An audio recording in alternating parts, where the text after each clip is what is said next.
قبل از اسلام قدیم عرب مذہب میں 3 سردار دیویوں میں سے ایک دیوی کا نام عزا تھا اور نعوذ باللہ اس کی پوجا بطور اللہ کی بیٹی کے کی جاتی تھی۔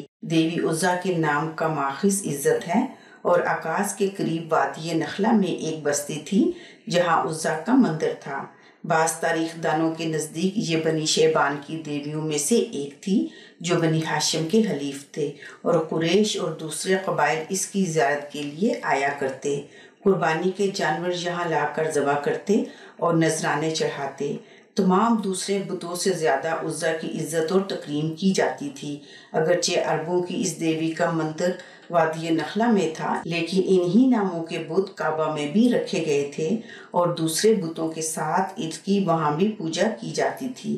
جیسا کہ ہم نے آپ کو بتایا، قدیم عرب میں عزا نام کی اس دیوی کی پوجا بطور اللہ کی بیٹی کے کی جاتی تھی اور اس سے عزت و تکریم مانگی جاتی تھی، مگر نبی کریم صلی اللہ علیہ وآلہ وسلم کی بعثت کے بعد اللہ تعالیٰ نے قرآن مجید کی اس آیت مبارکہ لم یلد ولم یولد میں اس کی تردید کر دی، مگر چونکہ زمانے جاہلیت میں عربوں کے قلب و ذہن پر مہر لگی ہوئی تھی، چنانچہ اس آیت کے بعد بھی لوگ وادی نخلہ میں عزا کی پوجا اور پرستش کرنے جاتے رہتے تھے۔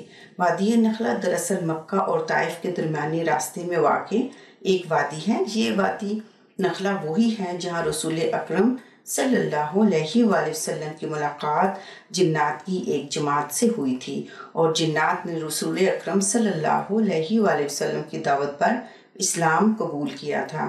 روایات میں آتا ہے کہ عزا دراصل ایک شیطانی چڑیل تھی جس کا قیام وادی نخلہ کے درختوں میں تھا اور یہی شیطانی چڑیل عزا کے بتوں میں سے شیطانی آوازیں نکالا کرتی تھی جنہیں عرب قبائل سن کر اس کے احکام پر عمل کرتے اور اسی سے عزت و تکریم کی بھیک مانگا کرتے تھے۔ پھر تاریکیوں اور جہالت کے اس دور میں علم و فضل کا ایک سورج طلوع ہوا اور رسول اکرم صلی اللہ علیہ وآلہ وسلم کو اللہ تعالیٰ نے پیغمبر مبعوث کیا اور پھر آقا دو جہان رسول اللہ صلی اللہ علیہ وآلہ وسلم نے عربوں کو ان بتوں کی پرستش اور یہاں پر نذرانے چڑھانے سے منع فرما دیا۔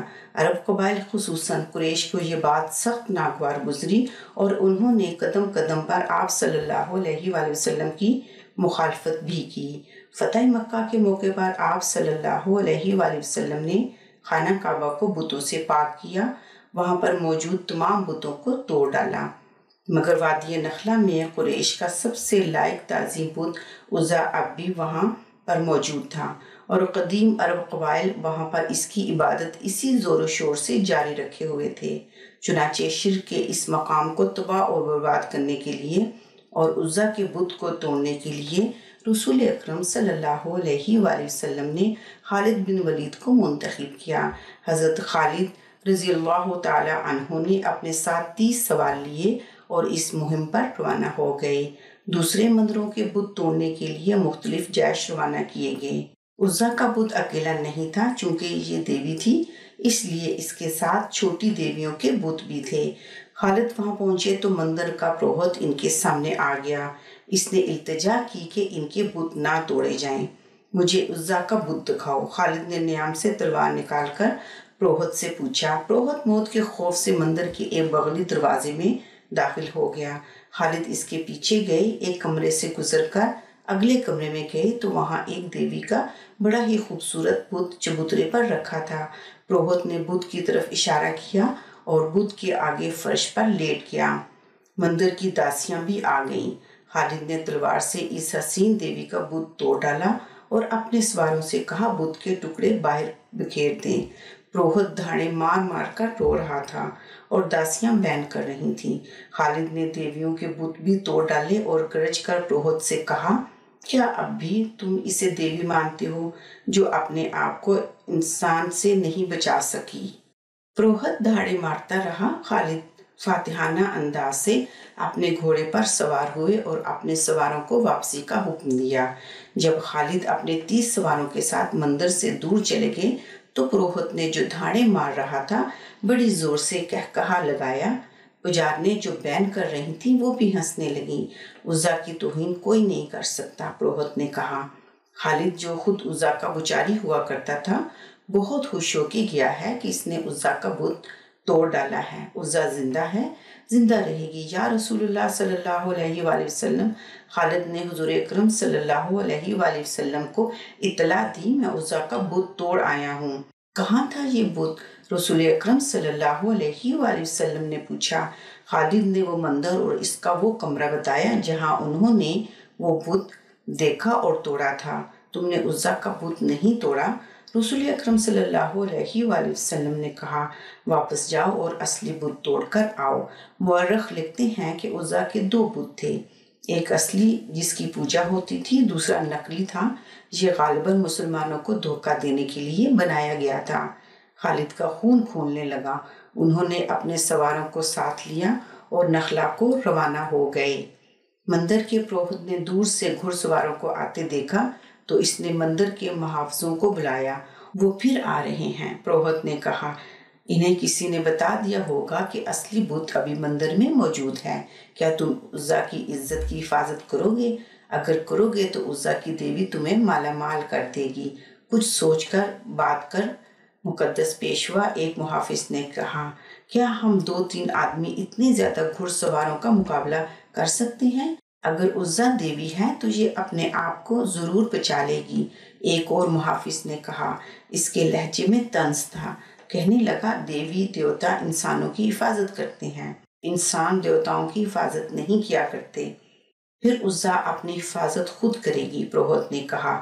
خالد کے گھوڑے قریب آ گئے، محافظ مندر کی بچانوں کو ساتھ لے کر بھاگ گئے۔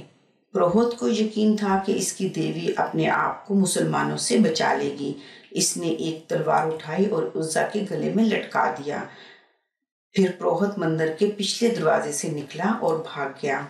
حضرت خالد مندر میں آن پہنچے اور تمام کمروں میں عزا کا بت ڈھونڈنے لگے۔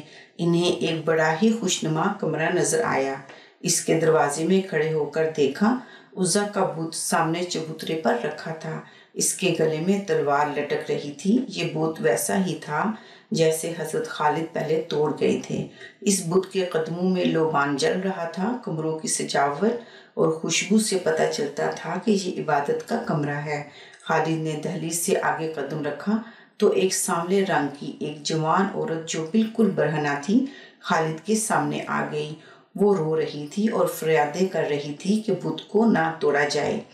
مورخ لکھتے ہیں کہ یہ عورت خالد کے ارادے کو متزلزل کرنے کے لیے برہنہ ہو کر آئی تھی اور اس کے رونے کا مقصد خالد کے جذبات پر اثر ڈالنے کے سوا اور کیا ہو سکتا تھا۔ جبکہ کئی مورخین، جن میں علامہ الوسی بھی شامل ہیں، اور بلوغ العرب میں اس واقعہ کی تفصیل ذرا مختلف انداز میں لکھتے ہیں۔ انہوں نے عورت کی جگہ بوڑھی چڑیل کا لفظ استعمال کیا ہے، جو کھلے بالوں کے ساتھ چیختی چلاتی حضرت خالد پر حملہ آور ہوئی تاکہ انہیں مار سکے، اور پروہت اسے بلا شیری دے رہا تھا۔ حضرت خالد آگے بڑھے تو اس عورت نے بازو پھیلا کر خالد کا راستہ روکنا چاہا۔ حضرت خالد نے نیام سے تلوار نکالی اور اس عورت پر ایسا زوردار وار کیا کہ اس کا ننگا جسم 2 حصوں میں کٹ گیا۔